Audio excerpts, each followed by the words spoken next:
CPM BJP দুজনে মিলে সব 2025 থেকে আরম্ভ করে সমস্ত শুরু করে দিয়েছে নোংরা। এসব আমরা সহ্য করবো না কেউ। এসব সহ্য করার জন্য আমরা আসিনি। সিপিএম এর বিরুদ্ধে আমরা অনেক আন্দোলন করে এসেছি, তখন অনেক মার খেয়েছি। মার খেয়েও দল করেছি আমরা, দল করে মমতা বন্দ্যোপাধ্যায়ের নেতৃত্বে সিপিএম কে হটিয়েছি। পশ্চিমবাংলার এমন কোনো জায়গা নেই, এমন কোনো প্রান্ত নেই, এমন কোনো গ্রাম নেই, এমন কোনো পাড়া নেই যেখানে সিপিএম এর অত্যাচার হয়নি। আর সেই অত্যাচার আমরা সবাই মিলে রুখে দিয়েছি।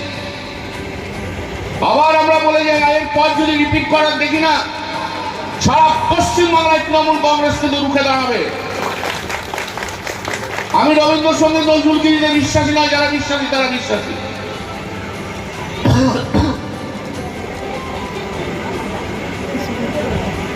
এটা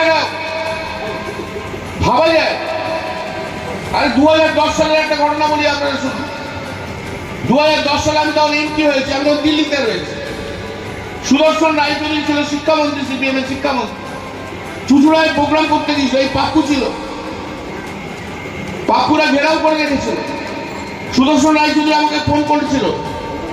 আমি এক ঝটকা বলে, আগে শিক্ষামন্ত্রীকে ছাড়ো, তারপর অন্য কথা। আমরা এই কালচারে বিশ্বাস করি।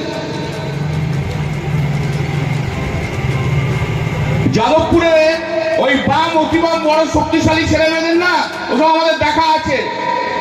নিজের পাড়ায় কুত্তাও রাজা হয়, বাইরে বেরিয়ে এসে দেখে নেবো।